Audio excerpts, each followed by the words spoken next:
Welcome to The Explainer. Today, we're digging into a 1963 sermon that totally flips our modern idea of power on its head. It's called Humble Thyself, and it argues that real strength isn't about being the loudest person in the room. It's about something much, much quieter. So let's get into it. Okay, let's start with a question the sermon basically throws right at you. And it's a good one for all of us, right? I mean, what's the real difference between just saying you have faith in something and actually proving it when it counts? And that leads us straight into our first big idea, this huge gap that can exist between what we claim to believe and what we do when things get real. You know, the sermon points out that it's super easy to be a spectator, to stand on the sidelines and cheer for somebody else taking a risk. But true belief? That's not a spectator sport. It's about getting on the field yourself. To really nail this point, the sermon uses this brilliant little story. Picture this. A guy says he can walk across a log. The crowd goes wild, cheering him on. Then he says, okay, now I can do it pushing a wheelbarrow, and they cheer even louder. They totally believe in him from a safe distance. And then comes the twist. He turns to the crowd and says, all right, who wants to get in the wheelbarrow? And suddenly, it's not some abstract idea anymore. It's personal. The question isn't just, do you believe he can do it? It's, do you trust him enough to do it with you? And that right there is the sermon's whole point.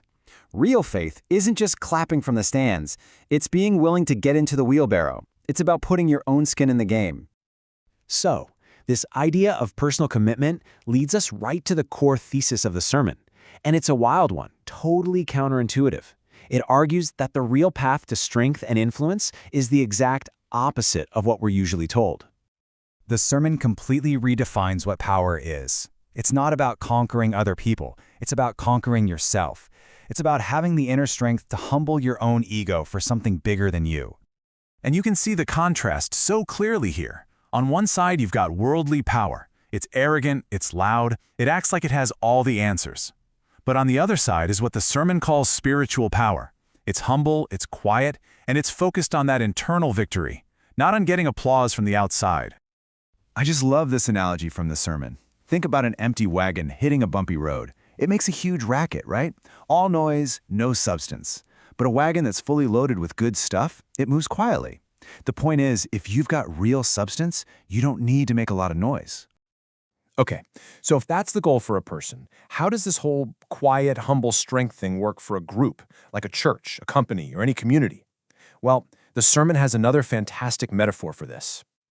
The community is compared to a watch. Not just any watch, but a really intricate, finely tuned one. It's not just a box of random parts. It's a system where every single piece, no matter how tiny, has to work together perfectly. And this quote just gets right to the heart of it. If one tiny gear or spring in that watch is out of sync, the whole thing stops working. You can't tell the time. The sermon says it's the exact same for a community of people. So how do you get all those gears to mesh? Well, the sermon lays out some really practical steps. It starts with humbling ourselves, admitting when we're wrong, actually praying for each other, and consciously letting go of that arrogance that makes the gears grind. So, okay, if humility is the mechanism that makes the watch work, what's the power source? What's the battery? What's the one thing holding all of this, the action, the humility, the harmony, together? Here the sermon makes a huge claim, referencing the Apostle Paul. You could have faith so strong you could literally move a mountain, but if you don't have love, what's called charity here, it all adds up to nothing. It's the absolute, non-negotiable foundation. And that's the ultimate power source. It's not just about a few individuals being humble. It's about creating a whole culture built on genuine love and respect for one another. According to the sermon, that's the only way a group can find real unity and strength.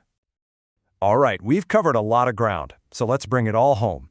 What's the big takeaway from this sermon's radical redefinition of what true power looks like? The path it lays out is actually pretty simple, but it's deep. 1, it starts with you, with the personal choice to be humble, that the way up is down idea. 2, that humility opens the door for real, genuine love. And 3, that love is the glue that allows a whole community to work in harmony, which becomes the ultimate source of its power. And that leaves us with one final thought.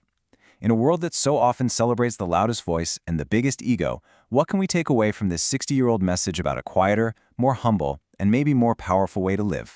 Thanks for tuning in to this explainer.